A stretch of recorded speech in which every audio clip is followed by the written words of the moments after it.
Welcome back to Soumya Kannada channel. ನಾನು ನಿಮ್ಮ ಸೌಮ್ಯ. Friends, ಈ ವರ್ಷ ನಮ್ಮೆಲ್ಲರ ಬದುಕಿನಲ್ಲಿ ಒಂದು ಮರೆಯಲಾಗದ ತಿರುವು ನೀಡಲು ಸಜ್ಜಾಗಿದೆ. ಯಾಕೆ ಗೊತ್ತಾ? ಬರೋಬ್ಬರಿ 12 ವರ್ಷಗಳಾದಮೇಲೆ ಜೂನ್ 2026ರಲ್ಲಿ ದೇವಗುರು ಆದ ಬೃಹಸ್ಪತಿಯು ತನ್ನ ಅತ್ಯಂತ ಶಕ್ತಿಯುತವಾದ ಉಚ್ಚ ಸ್ಥಾನಕ್ಕೆ ಪ್ರವೇಶವನ್ನು ಮಾಡ್ತಾ ಇದ್ದಾರೆ. ಮತ್ತೊಂದೆಡೆ ಶನಿದೇವರು ಕೂಡ ತನ್ನ ಚಲನೆಯನ್ನು ಬದಲಾಯಿಸ್ತಾ ಇದ್ದಾರೆ. ಹಾಗಾದರೆ ಈ ಗುರು ಮತ್ತು ಶನಿ ಸಂಯೋಗದಿಂದ 2026ರಲ್ಲಿ ಯಾರಿಗೆ ಲಾಭ, ಯಾರಿಗೂ ಎಚ್ಚರಿಕೆಯಿಂದ ಇರಬೇಕು, ಹಾಗೆಯೇ ನಿಮ್ಮ ರಾಶಿಗೆ ಎಷ್ಟನೇ ಸ್ಥಾನದಲ್ಲಿದೆ ಮತ್ತು ಈ ವರ್ಷದ ನಂಬರ್ 1 ಅದೃಷ್ಟ ರಾಶಿ ಆದರೂ ಯಾವುದು, ಈ ಎಲ್ಲ ಕುತೂಹಲಕಾರಿ ವಿಷಯಗಳನ್ನ ಇಂದಿನ ರ್ಯಾಂಕಿಂಗ್ ಲಿಸ್ಟ್ನಲ್ಲಿ ನಾವು ನೋಡೋಣ. ಆದರೆ ಈ ವಿಡಿಯೋವನ್ನು ನೀವು ದಯವಿಟ್ಟು ಕೊನೆವರೆಗೂ ಮಿಸ್ ಮಾಡದೆ ನೋಡಿ. ಲಾಸ್ಟ್ ರ್ಯಾಂಕಲ್ಲಿರೋದು ಸಿಂಹ ರಾಶಿ. ನಿಮಗೆ ಸ್ವಲ್ಪ ಪರೀಕ್ಷೆಯ ಸಮಯ ಅಂತಲೇ ಹೇಳ್ಬೋದು. ಅಷ್ಟಮ ಶನಿಯ ಪ್ರಭಾವ ಇರೋದ್ರಿಂದ ಕೆಲಸ ಕಾರ್ಯಗಳಲ್ಲಿ ಅಡೆತಡೆಗಳು ಬರ್ಬೋದು. ಮುಖ್ಯವಾಗಿ ಆರೋಗ್ಯದ ಕಡೆ ನೀವು ತುಂಬಾ ಗಮನ ಹರಿಸಬೇಕಾಗತ್ತೆ. ಇನ್ನು ಅನಗತ್ಯವಾದ ವಿವಾದಗಳಿಂದ ಎಷ್ಟು ದೂರ ಇದ್ದರೆ ಅಷ್ಟು ನಿಮಗೆ ಒಳಿತು. ಯಾವುದೇ ದೊಡ್ಡ ನಿರ್ಧಾರವನ್ನು ನೀವು ತಗೊಬೇಕಾದ್ರೂ 2 ಬಾರಿ 3 ಬಾರಿ ಯೋಚನೆ ಮಾಡಿ ಅದು ಸರಿ ತಪ್ಪು ಅಂತ ಯೋಚನೆ ಮಾಡಿಬಿಟ್ಟು ಆಮೇಲೆ ಸರಿ ಇದಕ್ಕೆ ನೀವು ಮುಂದೆ ಸಾಗಿ. ನೆಕ್ಸ್ಟ್ ಬಂದ್ಬಿಟ್ಟು ಕುಂಭರಾಶಿ. ಕುಂಭರಾಶಿಗೆ ಸಡೆಸಾತ್ ಕೊನೆಯ ಹಂತದಲ್ಲಿ ನಡೀತಾ ಇದೆ. ಇದರಿಂದ ಆರ್ಥಿಕವಾಗಿ ಏರಿಳಿತಗಳು ಕಾಣ್ಬೋದು. ಹಣ ಎಷ್ಟು ಸ್ಪೀಡಲ್ಲಿ ಬರುತ್ತೋ ಅಷ್ಟೇ ಸ್ಪೀಡಲ್ಲಿ ಖರ್ಚಾಗೋ ಸಾಧ್ಯತೆ ಕೂಡ ಗೋಚರಿಸ್ತಾ ಇದೆ. ಆದ್ದರಿಂದ ಹೂಡಿಕೆ ಮಾಡಬೇಕಾದ್ರೆ ಅಥವಾ ಯಾರನ್ನಾದರೂ ನೀವು ನಂಬಬೇಕಾದ್ರೆ ತುಂಬಾ ಹುಷಾರಾಗಿರಿ. ನೆಕ್ಸ್ಟ್ ರ್ಯಾಂಕ್ ಬಂದ್ಬಿಟ್ಟು ಮೇಷರಾಶಿ. ಮೇಷರಾಶಿಯವರಿಗೆ ಸಡೆಸಾತ್ ಈಗ ಪ್ರಾರಂಭ ಆಗ್ತಾ ಇದೆ. ಇದರಿಂದಾಗಿ ನಿಮಗೆ ವಾಸಸ್ಥಳ ಬದಲಾವಣೆ ಆಗ್ಬೋದು ಅಥವಾ ಕೆಲಸದಲ್ಲಿ ವರ್ಗಾವಣೆ ಆಗೋ ಸಾಧ್ಯತೆ ಕೂಡ ಗೋಚರಿಸ್ತಾ ಇದೆ. ಆಫೀಸಲ್ಲಿ ಒತ್ತಡ ಜಾಸ್ತಿ ಅನ್ನಿಸ್ಬೋದು, ಆದರೆ ಚಿಂತೆ ಬೇಡ. ಜೂನ್ ಆದಮೇಲೆ ಗುರುವಿನ ಬಲ ಇರೋದ್ರಿಂದ ನಿಮ್ಮ ಮನೆಯಲ್ಲಿ ಶುಭ ಕಾರ್ಯಗಳು ನಡೆಯುತ್ತೆ.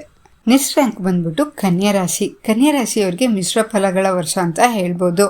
ವೈಯಕ್ತಿಕ ವಿಚಾರದಲ್ಲಿ ನಿಮಗೆ ಸಣ್ಣ ಪುಟ್ಟ ಭಿನ್ನಾಭಿಪ್ರಾಯಗಳು ಮೂಡ್ಬೋದು, ಆದರೆ ಕೆರಿಯರ್ ವಿಷಯದಲ್ಲಿ ನಿಮಗೆ ಹೊಸ ದಾರಿಗಳು ಕಾಣುತ್ತೆ. ಇನ್ನು ಮುಖ್ಯವಾಗಿ ವಿದೇಶಕ್ಕೆ ಹೋಗಬೇಕು ಅಂತ ಪ್ರಯತ್ನಿಸ್ತಾ ಇರೋ ವಿದ್ಯಾರ್ಥಿಗಳಿಗೆ ಈ ವರ್ಷ ಅದೃಷ್ಟ ಕೈ ಹಿಡಿಯುತ್ತೆ. ನೆಕ್ಸ್ಟ್ ರ್ಯಾಂಕ್ ಬಂದ್ಬಿಟ್ಟು ಮಿಥುನ ರಾಶಿ. ಮಿಥುನ ರಾಶಿಯವರಿಗೆ ಕೆಲಸದಲ್ಲಿ ಹೊರೆ ಹೆಚ್ಚಾಗ್ಬೋದು. ಇನ್ನು ಕಷ್ಟಕ್ಕೆ ತಕ್ಕ ಪ್ರತಿಫಲ ತಡವಾಗಿ ಸಿಗುತ್ತೆ ಅಂತ ನಿಮ್ಗೆ ಅನ್ನಿಸ್ಬೋದು. ಆದರೆ ಹಣಕಾಸಿನ ವಿಚಾರದಲ್ಲಿ ಗುರು ನಿಮಗೆ ತುಂಬಾ ಹೆಲ್ಪ್ ಮಾಡ್ತಾನೆ. ಹಳೆಯ ಬಾಕಿ ಹಣ ಎಲ್ಲ ವಾಪಸ್ ಆಗುತ್ತೆ. ಇನ್ನು ರಿಯಲ್ ಎಸ್ಟೇಟ್ ಮಾಡೋರಿಗೆ ಈ ವರ್ಷ ಲಾಭದಾಯಕ ಅಂತಲೇ ಹೇಳ್ಬೋದು. ನೆಕ್ಸ್ಟ್ ಬಂದ್ಬಿಟ್ಟು ತುಲಾರಾಶಿ. ನೀವು ಶತ್ರುಗಳ ಮೇಲೆ ಜಯ ಸಾಧಿಸೋ ಕಾಲ ಅಂತಲೇ ಹೇಳ್ಬೋದು. ಇನ್ನು ಕೋರ್ಟ್ ಕೇಸ್ ಏನಾದರೂ ಇದ್ದರೆ ಅದರಲ್ಲೂ ಸಹ ನಿಮಗೆ ಯಶಸ್ಸನ್ನು ನೀವು ಕಾಣ್ತೀರಿ.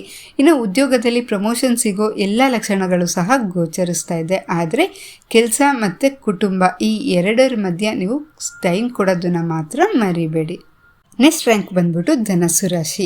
ನೀವು ಮಾನಸಿಕವಾಗಿ ನೀವು ಸ್ವಲ್ಪ ಏರಿಳಿತವನ್ನು ನೀವು ಕಾಣ್ಬೋದು. ಮನೆ ಅಥವಾ ವಾಹನದ ಮೇಲೆ ಹೆಚ್ಚಾಗಿ ಖರ್ಚನ್ನು ನೀವು ಕಾಣ್ತೀರಿ. ಆದರೆ ಗುರುವು ನಿಮ್ಮ ಭಾಗ್ಯಸ್ಥಾನವನ್ನು ನೋಡ್ತಾ ಇರೋದ್ರಿಂದ ನೀವು ಪುಣ್ಯಕ್ಷೇತ್ರಗಳ ದರ್ಶನ ಮಾಡೋ ಯೋಗ ಸಹ ಗೋಚರಿಸ್ತಾ ಇದೆ. ಹಾಗೆಯೇ ಮೇಯ್ನಾಗಿ ಹಿರಿಯರಿಂದ ಆಸ್ತಿ ಸಿಗ್ಬೋದು ಅಥವಾ ಬೆಂಬಲ ಸಿಗಬಹುದು. ನೆಕ್ಸ್ಟ್ ಬಂದ್ಬಿಟ್ಟು ವೃಷಭ ರಾಶಿ. ನಿಮಗೆ ಆರ್ಥಿಕವಾಗಿ ಬಂಪರ್ ವರ್ಷ ಅಂತಲೇ ಹೇಳ್ಬೋದು. ಹಳೆಯ ಹೂಡಿಕೆಗಳಿಂದ ಡಬಲ್ ಲಾಭವನ್ನು ಪಡಿತೀರಿ. ಇನ್ನು ಸಮಾಜದಲ್ಲಿ ನಿಮ್ಮ ಗೌರವ ಹೆಚ್ಚಾಗುತ್ತೆ. ಹೊಸ ಜನರ ಪರಿಚಯ ಆಗ್ಬಿಟ್ಟು ಅವರಿಂದ ನಿಮ್ಮ ವ್ಯವಹಾರಕ್ಕೆ ಸಹಾಯ ಆಗುತ್ತೆ. ನೆಕ್ಸ್ಟ್ ರ್ಯಾಂಕ್ ಬಂದ್ಬಿಟ್ಟು ಮಕರ ರಾಶಿ. ತುಂಬ ವರ್ಷಗಳಿಂದ ಸಡೆಸಾತಿ ಶನಿ ಕಾಟದಿಂದ ನಿಮಗೆ ಈ ವರ್ಷ ಮುಕ್ತಿ ಸಿಗುತ್ತೆ ಅಂತಲೇ ಹೇಳ್ಬೋದು. ಇದು ನಿಮಗೆ ದೊಡ್ಡ ರಿಲೀಫ್ ನೀಡೋ ವರ್ಷ. ಸಂತಾನ ಭಾಗ್ಯಕ್ಕಾಗಿ ಏನಾದರೂ ಕಾಯ್ತಾ ಇರೋರಿಗೆ ಈ ವರ್ಷ ನೀವು ಶುಭ ಸುದ್ದಿಯನ್ನು ಕೇಳ್ತೀರಿ. ಇನ್ನು ವ್ಯಾಪಾರ ಸ್ಟಾರ್ಟ್ ಮಾಡಬೇಕು ಅಂತ ಕಾಯ್ತಾ ಇದ್ದರೆ ಈ ವರ್ಷ ನಿಮಗೆ ಸುವರ್ಣ ಕಾಲ ಅಂತಲೇ ಹೇಳ್ಬೋದು. ನೆಕ್ಸ್ಟ್ ರ್ಯಾಂಕ್ ಬಂದ್ಬಿಟ್ಟು ವೃಶ್ಚಿಕ ರಾಶಿ. ಅದೃಷ್ಟ ನಿಮ್ಮ ಮನೆ ಬಾಗಿಲು ತಡ್ತಾ ಇದೆ. ನೀವು ಕೈ ಹಾಕಿದ ಪ್ರತಿಯೊಂದು ಕೆಲಸದಲ್ಲೂ ನೀವು ಯಶಸ್ಸನ್ನು ಕಾಣ್ತೀರಿ. ಇನ್ನು ರಾಜಕೀಯ ಅಥವಾ ಸರ್ಕಾರಿ ಕೆಲಸದಲ್ಲಿರೋರಿಗೆ ದೊಡ್ಡ ಪದವಿ ಸಿಗೋ ಸಾಧ್ಯತೆ ಕೂಡ ಗೋಚರಿಸ್ತಾ ಇದೆ. ನೆಕ್ಸ್ಟ್ ರ್ಯಾಂಕ್ ಬಂದ್ಬಿಟ್ಟು ಕರ್ಕಾಟಕ ರಾಶಿ. 2026ರಲ್ಲಿ ನೀವು ಸೂಪರ್ ಹಿಟ್ ಯಶಸ್ಸನ್ನು ಕಾಣ್ತೀರಿ. ನಿಮ್ಮದೇ ರಾಶಿಯಲ್ಲಿ ದೇವಗುರು ಉಚ್ಚ ಸ್ಥಾನದಲ್ಲಿರೋದ್ರಿಂದ ನಿಮ್ಮ ಆತ್ಮವಿಶ್ವಾಸ ದುಪ್ಪಟ್ಟ ಆಗುತ್ತೆ. ಇನ್ನು ಮದುವೆ ಆಗದವ್ರಿಗೆ ಕಂಕಣ ಭಾಗ್ಯ ಕೂಡ ಕೂಡಿ ಬರುತ್ತೆ. ಇನ್ನು MNC ಕಂಪ್ನಿಗಳಲ್ಲಿ ಏನಾದರೂ ನೀವು ಕೆಲಸ ಹುಡುಕ್ತಾ ಇದ್ದರೆ ಒಳ್ಳೆಯ ಅವಕಾಶ ಸಿಗುತ್ತೆ. ನೆಕ್ಸ್ಟ್ ರ್ಯಾಂಕ್ ಬಂದ್ಬಿಟ್ಟು ಮೀನರಾಶಿ. ನಮ್ಮ ಲಿಸ್ಟ್ನ ನಂಬರ್ 1 ರಾಶಿ ಬಂದ್ಬಿಟ್ಟು ಮೀನರಾಶಿ. ಮೀನರಾಶಿಯಲ್ಲಿ ಶನಿ ಇದ್ದರೂ ಕೂಡ ನಿಮ್ಮ ರಾಶಿಗೆ ಅಧಿಪತಿಯಾದ ಗುರುವು ನಿಮ್ಮನ್ನು ನೇರವಾಗಿ ವೀಕ್ಷಿಸ್ತಾ ಇದ್ದಾನೆ. ಹಾಗಾಗಿ ಕಷ್ಟಗಳೆಲ್ಲ ನಿಮಗೆ ಮಂಜಿನಂತೆ ಕರಗೋಗುತ್ತೆ. ದೀರ್ಘಕಾಲದ ಅನಾರೋಗ್ಯದಿಂದ ನೀವು ಚೇತರಿಸ್ಕೊಳ್ತೀರಿ. ನೀವು ರಾಜನಂತೆ ಬದುಕೋ ಕಾಲ ಬಂದಿದೆ. 2026ರಲ್ಲಿ ನಿಮ್ಮ ರಾಶಿ ಎಷ್ಟನೇ ಸ್ಥಾನದಲ್ಲಿದೆ ಅಂತ ಈಗ ಗೊತ್ತಾಗಿದೆ. ನೆನಪಿನಲ್ಲಿಡಿ ಫ್ರೆಂಡ್ಸ್, ಜ್ಯೋತಿಷ್ಯ ಅನ್ನೋದು ನಮ್ಮ ಜೀವನದ ಒಂದು ದಿಕ್ಸೂಚಿ ಮಾತ್ರ.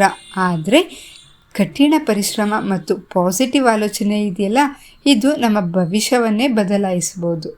ನಿಮ್ಮ ರಾಶಿ ಯಾವುದು ಮತ್ತು ಫಲಿತಾಂಶಗಳ ಬಗ್ಗೆ ನಿಮ್ಗೇನು ಅನ್ನಿಸ್ತು ಅನ್ನೋದನ್ನು ತಪ್ಪದೇ ನೀವು ನನಗೆ ಕಮೆಂಟಲ್ಲಿ ತಿಳಿಸಿ.